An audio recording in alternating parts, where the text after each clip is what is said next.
شوکت ترین میں آپ کو اور سارے جو پینلسٹ ہیں، پہلے تو میں سن رہا تھا آپ کی یہ جو آج آپ نے سیمینار میں اکانومی کے اوپر بات چیت کی ہے، تو پہلے تو میں آپ سب کو جس طرح آپ نے ڈفرینٹ ایسپیکٹس کے اوپر بات کی اکانومی کی، تو میں آپ کو خراج تحسین پیش کرتا ہوں۔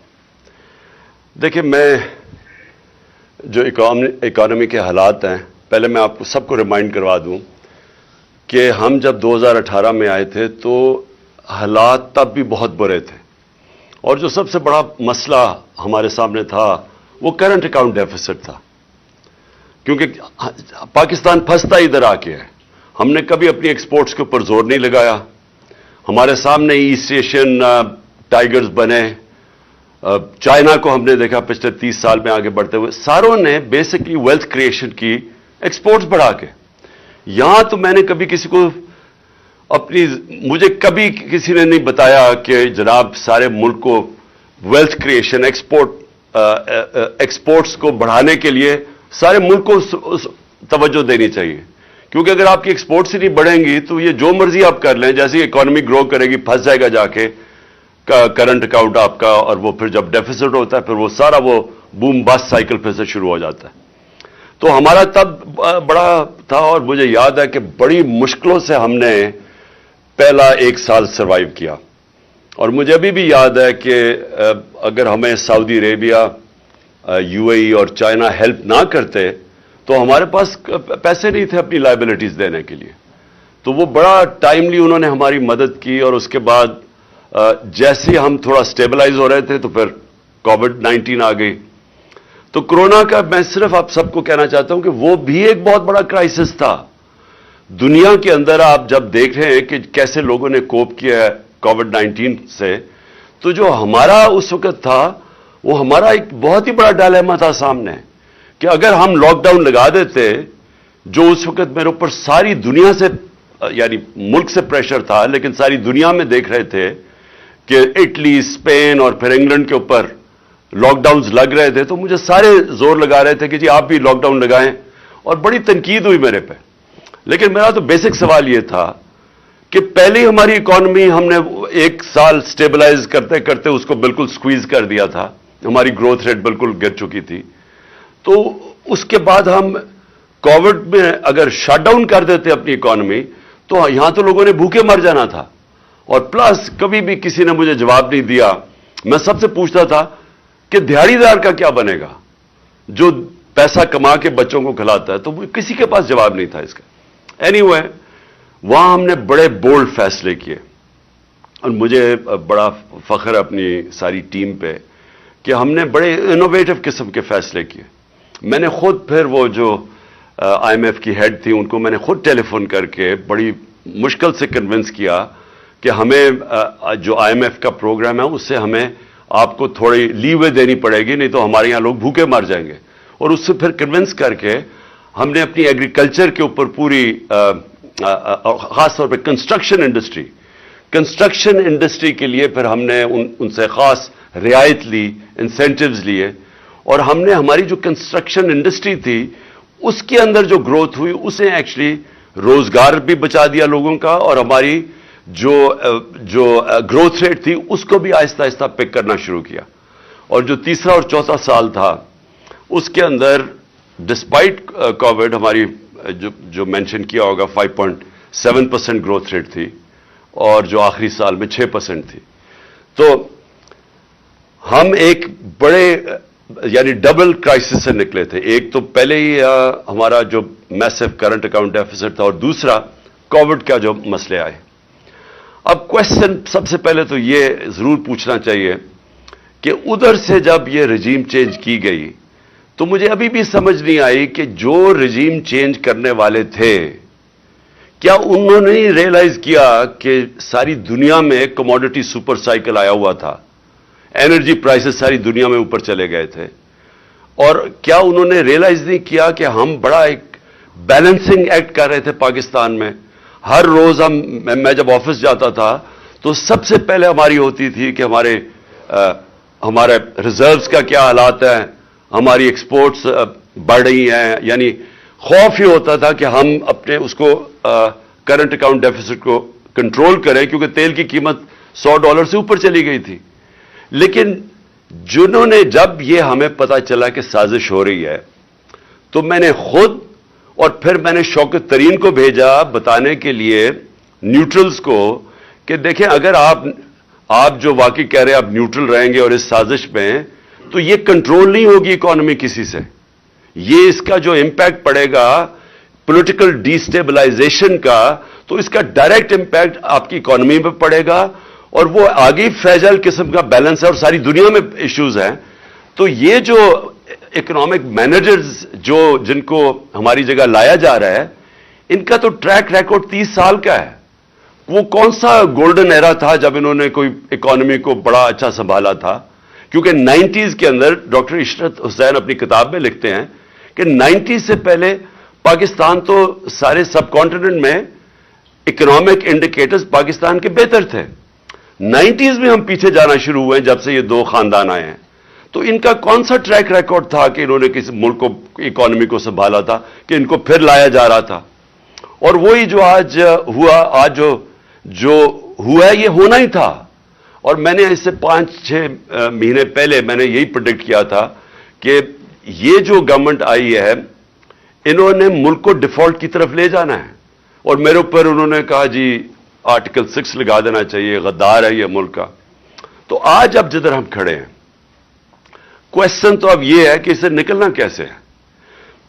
نمبر 1 چیز، جب تک اس ملک کے اندر پولیٹیکل سٹیبلٹی نہیں آئے گی، کوئی بھی آپ جینیس لے آئیں اکانومی کا، وہ اب کچھ نہیں کر سکتا. کیونکہ جو اکانومی ہے، اکانومی ڈائریکٹلی ساری دنیا کے اندر وہ ڈیمانڈ کرتی ہے سرٹنٹی. جب تک سرٹنٹی نہیں ہوتی، بزنسز ہم سب جانتے ہیں، اور آپ تو خیر میرے سے بہتر جانتے ہیں اکانومی جہاں بیٹھے ہوئے ہیں، تو وہ جب تک ایک اکانومی کے اندر لوگ پریڈکٹ نہیں کر سکتے کہ میں آج اگر پیسہ انویسٹ کروں گا تو آگے اگلے 6 مہینے 1 سال 2 سال تک ماحول کیا ہوگا ملک کا، لوگ انویسٹ نہیں کرتے. تو آج جدھر ہم کھڑے ہیں، یہ کون آج پریڈکٹ کر سکتا ہے کہ 1 مہینے کے بعد کیا ہوگا پاکستان میں؟ کسی کو بھی نہیں پتا. اسی لیے سارے جو باہر کی بھی بزنس جو فائنانس کمیونٹی ہے وہ بھی اس کا ریفلیکٹ کر رہا ہے. یہ جو سی ڈی ایس پاکستان کا پہنچ گیا 122 پہ، وہ ریفلیکٹ کر رہا ہے کہ وہ اب نہیں فیل کرتے کہ پاکستان کی اکانومی اپنی لائبلٹیز بیٹ کر سکتی ہے. اندر پہلی گیلپ کی سروے ہے کہ 88% بزنس مین کہتے ہیں کہ جو پاکستان کا ڈائریکشن ہے اکانومی کا، یہ گورنمنٹ کا، وہ غلط طرف ہے. یعنی ان کا بھی کانفیڈنس نہیں ہے. تو کانفیڈنس تو ریسٹور کرنے میں صرف ایک چیز ہے، اور وہ الیکشنز کروانا. اور یہ اب سے نہیں، یہ جب سے ہماری گورنمنٹ گئی ہے میں تب سے لگا ہوں کہنے کہ آپ جب تک الیکشن نہیں کروائیں گے اس ملک میں پولیٹیکل سٹیبلٹی نہیں آنے لگی. اور یہ ہمیں کہنا، سارے کہہ رہے ہیں جی کہ یہ جو آپ ساری موومنٹ کر رہے ہیں یا پولیٹیکل ایکٹیویٹی کر رہے ہیں، یہ کوئی واپس پاور آنے کے لیے کر رہے ہیں. پاور میں تو ہم نے آنا ہی ہے انشاءاللہ. وہ تو آپ جو حالات یہ گورنمنٹ نے کر دیا ہے، ہمیں تو الیکشن کیمپین کرنے کی بھی ضرورت نہیں ہے. جو اس وقت ملک کا حال ہے اور جو اکانومی کا حال ہے، جو مہنگائی کا حال ہے، اور جو آج بزنس کمیونٹی جو شاید سمجھتی تھی کہ یہ کچھ کر دیں گے، وہ سب کو اب یہ متفق ہے کہ گورنمنٹ تو اب کچھ نہیں کر سکتی. لیکن اور جتنی دیر چلتا جائے گا ہماری پارٹی گین کر رہی ہے، اور وہ واضح ہے، چاہے بائی الیکشنز ہو چاہے اوپینین پولز ہو.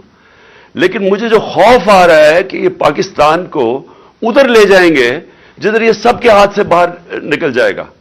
یعنی یہ ادھر نہ پہنچ جائے کہ ہمیں اتنی پیچھے دھکیل دیں کہ جو بھی گورنمنٹ آئے گی اس کے لیے بہت ہی مشکل ہو پھر یہ سچویشن کو کنٹرول کرنا.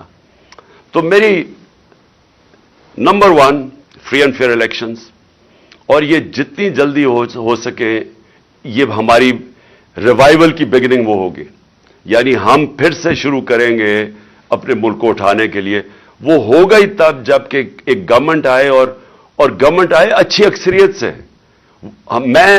مجھے اگر کسی نے پوچھا کہ جی آپ اگر پھر سے آپ کو موقع ملتا 2018 پہ تو آپ کیا کریں گے، تو ود ہائنڈ سائٹ میں کبھی گورنمنٹ نہ لیتا، کیونکہ ایک طرف اکنامک چیلنجز بڑے تھے، دوسری طرف پاکستان کے اندر رول آف لا نہیں ہے، تو کمزور گورنمنٹ کے ساتھ تو یہ آپ کر ہی نہیں سکتے، رول آف لا ہی نہیں اسٹیبلش کر سکتے، آپ یہ اکنامک چیلنجز فائٹ کر ہی نہیں سکتے جب تک آپ کی اسٹیبل گورنمنٹ نہ ہو۔ پریزیڈینشل سسٹم بالکل مختلف ہے، اس میں اسٹیبلٹی ہے، لیکن پارلیمنٹری سسٹم جس کے اندر coalition government with a thin majority, اس کے لیے تو بہت ہی مشکل ہے کہ بڑے چیلنجز کو کوپ کرنے کے لیے۔ تو میں اگر پھر سے ہوتا میں پھر الیکشن کروا دیتا، میں کبھی گورنمنٹ نہ لیتا۔ تو میں اب سمجھتا ہوں کہ ایک گورنمنٹ آئے ود اے کلیئر میجورٹی، اور وہ پھر سب سے پہلے رول آف لا امپلیمنٹ کرے۔ میں ایک اکانومی کی اب بات کر رہا ہوں۔ اکانومی جو ہے، جو پاکستان کی اکانومی کے مسائل ہیں، وہ ریلیٹڈ ہے رول آف لا سے۔ جب تک رول آف لا نہیں ہوتا آپ کی گورننس ٹھیک نہیں ہو سکتی۔ یہ جو مافیاز بیٹھے ہوئے ہیں پاکستان میں، ہر جگہ مجھے جو سب سے بڑا پرابلم کیا ہے، مافیاز ہیں۔ میں ایف بی آر کے اندر شروع میں ہم ٹیکنالوجی لانا چاہتے تھے، ہم کوشش کرتے رہے کہ وہ ٹیکنالوجی کا استعمال کر کے ہم اپنی ٹیکس کلیکشن بڑھائیں۔ آپ یقین کریں کہ 1 سال تک ہر وقت وہ سیبوٹاج ہو جاتا تھا اندر سے۔ اندر لوگ بیٹھے ہوئے تھے جو نہیں لانا چاہتے تھے، کیونکہ پریزنٹ سسٹم سے اتنا زیادہ اس میں پلفریج ہے، وہ ٹیکنالوجی نہیں آنے دیتے تھے۔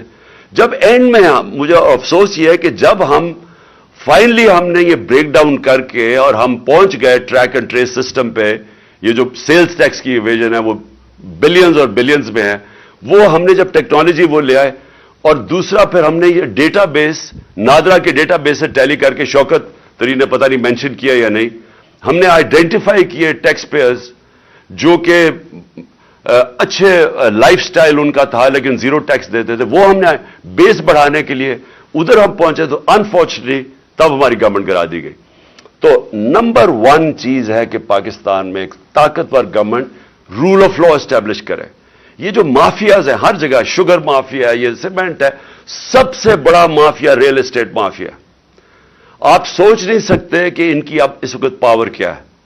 اور اب میں آپ کو مثال دیتا ہوں کہ ابھی جو ریسنٹلی ہوا ہے، ہم نے ایک ایل ڈی اے والے آئے میرے پاس، انہوں نے اس کے ڈی جی نے مجھے بتایا کہ 200 ارب روپے کی زمین بیچ دی گئی ہے، یا وہ دریا کے اندر تھی، ریور بیڈ میں تھی، یا وہ اریگیشن کی، اور یا فارسٹ کی زمین، اور وہ بیچ کے پلاٹس بیچ کے پیسہ بھی باہر چلا گیا۔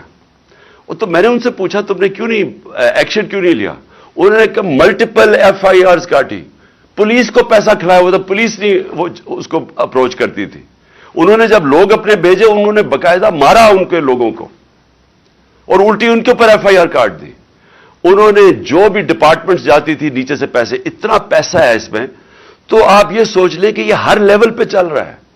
اور آپ امیجن کریں پیسہ کتنا ہے پاکستان میں، کہ یہ جب میں نے سی ڈی ایف بڑی مشکلوں سے ہم نے کیڈسٹرل میپنگ کروائی، وہ بھی دیر لگی، ڈیلے کرتے رہے، تو جب ہم نے وہ میپنگ کروائی، یعنی ڈیجیٹلائزیشن کی، ہم نے لینڈ ریکارڈز کی، تو صرف اسلام آباد میں 1200 ارب روپے کی زمین کے اوپر قبضہ ہوا ہے، گورنمنٹ کی زمین کے اوپر، اور یہ سارے پاکستان میں ایسے ہی ہے۔ یہ جب تک ایک سٹیٹ کے پاس پاور ہو ٹو امپلیمنٹ، کہ سٹیٹ کی ریٹ ہو، اور وہ ہوگی ایک طاقتور گورنمنٹ سے۔ تو میں تو صرف یہ کہہ رہا ہوں کہ اس سے ہم ٹیکس کلیکشن اپنی بڑی انہانس کر سکتے ہیں، ٹیکنالوجی کا استعمال کر کے، یہ جو بڑے پاورفل لوگ ہیں ان کو ٹیکس کر کے۔ اور پھر سیکنڈلی ایکسپورٹس کے اوپر، اور مجھے فخر تھا کہ ہم نے زور لگا کے میٹنگز کر کے ایکسپورٹرز سے مل کے رکاوٹیں ان کی ہٹاتے گئے، کیونکہ ہر جگہ ایکسپورٹرز کے لیے رکاوٹیں تھیں۔ تو میں نے ریئلائز کیا ہمارا مائنڈ سیٹ ہی نہیں ہے اس چیز کے اوپر۔ یعنی میں آپ کو مثالیں دے سکتا ہوں کہ جدھر ایکسپورٹر ملک کو بینیفٹ پہنچا رہا ہے، ڈالرز لے کے آ رہا ہے، لیکن اس کے لیے ہر قسم کا جو ہمارا سسٹم ہے رکاوٹیں پیدا کی ہوئی تھیں۔ تو جو ایک مائنڈ سیٹ اب چینج کرنے کی بات ہے کہ سارے ملک کو ہم نے لگانا ہے کہ ہم ڈالر کیسے زیادہ ملک میں آ سکتے ہیں؟ ہم نے ریمیٹنسز بڑھائی، ہم نے انسینٹیوائز کیا اپنی اوورسیز پاکستانیز کو، انہوں نے بینک چینل سے پیسے بھیجے تو ریکارڈ ریمیٹنسز بھی آئیں. لیکن اس سے بہت کچھ اور ہو سکتا ہے. سب سے بڑی چیز یہ ہے کہ جب رول آف لا ہو تو ہمیں انویسٹمنٹ آئے گی باہر سے. میری کنٹینشن یہ ہے کہ 10 بلین بیرون پاکستانی ہیں. اگر ہم ان میں سے 20 لاکھ کو بھی 15 لاکھ کو بھی اگر ہم ان کو انویسٹمنٹ کے لیے لے آئیں پاکستان میں، تو وہ ہمیں، میرے خیال میں وہ اتنا زیادہ پیسہ لا سکتے ہیں کہ ہمیں ضرورت نہیں ہے کسی سے پیسے لینے کے لیے. لیکن ان کا، اور اب اوورسیز پاکستانی سے پوچھیں، کیونکہ میرا ان سے انٹریکشن ہے، انہوں نے مجھے شوکت خانہ میں مدد کی، نمل یونیورسٹی میں 30 سال سے میرا انٹریکشن ہے، پی ٹی آئی میں جس کو یہ فورن فنڈنگ کہتے ہیں، یہ اوورسیز پاکستانیوں نے ہمیں فنڈ کیا. آپ ان سے پوچھیں کہ کیوں نہیں انویسٹ کرتے پاکستان میں، دبئی میں چلے جاتے ہیں انویسٹ کرنے کے لیے. یہی پاکستانیز آپ دیکھیں گے ملیشیا بھی انویسٹ کرتے ہیں، پاکستان نہیں آتے. ایک وجہ ہے، کسی کو کانفیڈنس نہیں ہے کانٹریکٹ انفورسمنٹ پہ. ان کو یہ خوف ہے کہ ان کے ساتھ کوئی فراڈ ہوگا، اور ہوتے ہیں. زمین پہ ان کے قبضے ہو جاتے ہیں، پلاٹس پہ قبضے ہو جاتے ہیں. تو اگر آپ نے کوئی کاروبار شروع کرنا ہے، ان کو کانفیڈنس ہی نہیں ہے کہ یہاں ان کو پروٹیکشن ملے گی پاکستان کے انصاف کے نظام سے. میں اگر آپ کو سارا سم اپ کر دوں اینڈ میں، کہ دیکھیں جدھر یہ لے کے جا رہے ہیں پاکستان کو، مجھے افسوس سے کہنا پڑتا ہے کہ جو بھی اب گورنمنٹ آئے گی اس کو وہ سٹیپس لینے پڑیں گے جو ہم نے آج تک لیے نہیں ہیں. وہ اس کا بیسس ہوگا کہ ہم نے قانون کے نیچے، قانون کی بالادستی قائم کرنی ہے. اور یہ نمبر 1 چیز ہوگی اور یہ آسان نہیں ہوگا، کیونکہ جو طاقتور ہے وہ آرام سے قانون کے نیچے نہیں آتا. لیکن اگر ہم نے یہ شروع کر دیا تو جیسے جیسے لوگوں کو کانفیڈنس ہوتا رہے گا پاکستان کے جسٹس سسٹم میں، تو یہاں انویسٹمنٹ کی کوئی کمی نہیں ہے. کیونکہ 22 کروڑ لوگ ایک بہت بڑی مارکیٹ ہوتی ہے. یہ مجھے سیمنز کا چیئرمین ملا ادھر ڈیووس میں، تو وہ میرے سے پوچھ رہا تھا کہ کیوں نہیں اس وقت ساری دنیا کی بڑی بڑی ملٹی نیشنلز کے ہیڈ کوارٹرز پاکستان میں ہونے چاہیے. آپ کا 22 کروڑ کی آپ کی آبادی ہے. لیکن آپ اس کو جب آپ آگے بڑھیں گے تو ایونچلی وہ آ جائے گا کہ ان کو پاکستان کے سسٹم میں کانفیڈنس نہیں ہے. تو ایک ہمیں سٹیبلٹی چاہیے ہے، ایک گورنمنٹ آئے جو کہ 5 سال کے لیے آئے اور سٹیبل گورنمنٹ ہو. اس کے بعد وہ انفورس کرے رول آف لا، جس کے اندر بزنس کی پروٹیکشن کے لیے کانٹریکٹ انفورسمنٹ. اس کے لیے اگر آپ اسپیشل کورٹس بھی بنانے پڑیں، لیکن جو ایکسپورٹ انڈسٹری، جو بھی انویسٹ کرتا ہے ہماری ایکسپورٹ انڈسٹری کے اندر، ان کو اسپیشل انسینٹیوائز کریں. جو بھی آگے سے اگر کبھی، جو میرے سے ایک غلطی ہوئی وہ اینڈ میں ہم نے کرنے کی کوشش، مجھے شروع میں کرنا چاہیے تھا کہ آگے سے جو بھی ہم اب ایمنسٹی کبھی دیں تو ایمنسٹی صرف ایک ہونی چاہیے کہ جو بھی اپنا پیسہ انڈسٹری میں لگائے گا اسی کا صرف وہ بلیک کا پیسہ وائٹ کر سکتا ہے. یعنی ہم سارا ڈائریکشن اپنے ملک کا ویلتھ کریشن میں لگائیں، انڈسٹری میں لگائیں. بزنسز کی رکاوٹیں جو ہم دور کر رہے تھے اسمال اور میڈیم انڈسٹری کے لیے، ہم نے خاص طور پہ اینڈ میں میٹنگز دیتا تھا، ان کی گلوٹین کرتے تھے، جو ڈفرنٹ ریگولیشنز ہیں جو ان کے لیے کاسٹ آف ڈوئنگ بزنس میں اضافہ کر دیتے تھے. اور میں آخر میں یہ کہنا چاہتا ہوں کہ دیکھیں میرا جتنا بھی یہ 3.5 سال میں نے دیکھا کہ اتنا زیادہ پوٹینشیل ہے یہاں. نمبر 1 ٹورزم، جتنا ٹورزم کے اندر، کیونکہ میں انفارچونیٹلی کووڈ کے 2 سال آ گئے جس میں دنیا میں ٹورزم افیکٹ ہوئی. لیکن میں آپ کو یہ بتا رہا ہوں کہ پاکستان میں ایسی ایسی جگہ ہیں، اور ہم نے ایک پورا پلان بھی کیا ہوا ہے ایک سکردو کے اندر ایک جگہ کہ پوری ریزورٹ بنے، کیونکہ وہ ایسی ایسی جگہ ہماری. آسٹریا سے میرے پاس ٹورزم کے لوگ آئے، انہوں نے کہا کہ Pakistan could become the next skiing centre in the world, کیونکہ وہ گلوبل وارمنگ سے برفیں پگھلتی ہیں جلدی یورپ کے اندر، تو پاکستان کی ہائٹس اتنی زیادہ ہے. سو ٹورزم ایک ہے، ہر قسم کی ریلیجس ٹورزم ہے، وہ سارا ہمارا جو کوسٹ لائن ہے وہ ساری ورجن ٹیریٹری ہے، اور ماؤنٹن ٹورزم. اور تیسری چیز کہ پاکستان کے اندر جو ہم نے کبھی زور نہیں لگایا کنیکٹیوٹی کا، وہ ہم اینڈ میں کوشش کر رہے تھے سارا سینٹرل ایشیا اس وقت پاکستان کے لیے اور افغانستان میں اگر اسٹیبلٹی جو اب آ رہی ہے تو ہمارے لیے وہ سارا ایک ایریا وہ بھی ورجن ٹیریٹری ہے, اس کے اندر بھی اتنا زیادہ پوٹینشیل ہے جو ہم نے اینڈ میں جا کے کوشش کی تھی ایکسپلور کرنے کی. اور آخر میں یہ جو ہمارا اس وقت کرائسس ہے یہ انرجی کا, میں فرم بلیور ہوں کہ ہمیں آتے ساتھ ہی ہمیں رشین آئل لینا چاہیے تھا. ہم نے ان سے بات کر لی تھی کہ اپریل کے اندر ہم نے روس سے تیل خریدنا شروع کر دیا تھا ڈسکاؤنٹڈ ریٹ پہ جو ہندوستان کر رہا تھا. اور یہ اتنے خوف زدہ ہوتے ہیں امریکن سے, یہ ریئلائز نہیں کرتے کہ انڈیا ہمارے سامنے, انڈیا نے سٹینڈ لیا, انہوں نے پوری زور لگایا کہ انڈیا روس کا تیل نہ لے. آپ کے سامنے ہے وہ جو انڈین فورن منسٹر نے کتنی اپنے ملک کے لیے وہ کھڑا ہوا, یعنی وہ امریکنز انڈرسٹینڈ کرتے ہیں یہ چیز. ہمارا اس وقت تقریباً 10 کروڑ لوگ ہیں جو ونربل ہیں, 5 کروڑ لوگ ہماری غربت سے لکیر سے نیچے ہیں, 5 کروڑ لوگ اوپر اتنے ہیں کہ اگر پرائس شاک آتا ہے وہ نیچے چلے جاتے ہیں. تو اس وقت جو سب سے بڑا پرابلم ہے یہ جو انرجی ڈریون انفلیشن ہے, تو ہمیں تو اس کے اوپر پورا اپنا ان کو, اور میں بلیو کرتا ہوں کہ ہم کنونس کر سکتے تھے امریکنز کو, ہم کنونس کر سکتے تھے کہ ہمیں سستا تیل آنے دو. تو فائنلی میں یہ سمجھتا ہوں کہ جو چیلنجز بڑے ہیں پاکستان میں, لیکن میں یہ بھی بلیو کرتا ہوں کہ اگر ہم وہ اب سٹیپس اٹھائیں جو ہم نے ابھی تک نہیں لیے پاکستان میں, ہم نے جو کی ہے, میں پھر سے میری ساری جو زندگی کی سٹڈی ہے دنیا میں کہ امیر اور غریب ملکوں میں فرق ہی ایک ہے. امیر ملکوں کے اندر رول آف لا ہے, غریب ملکوں کے اندر انفارچونیٹلی سارے جتنے بھی غریب ملک ہیں وہ ان کے اندر طاقتور کے لیے ایک قانون ہے اور کمزور کے لیے دوسرا ہے, اور یہ واحد وجہ ہے کہ وہ غریب رہ جاتے ہیں.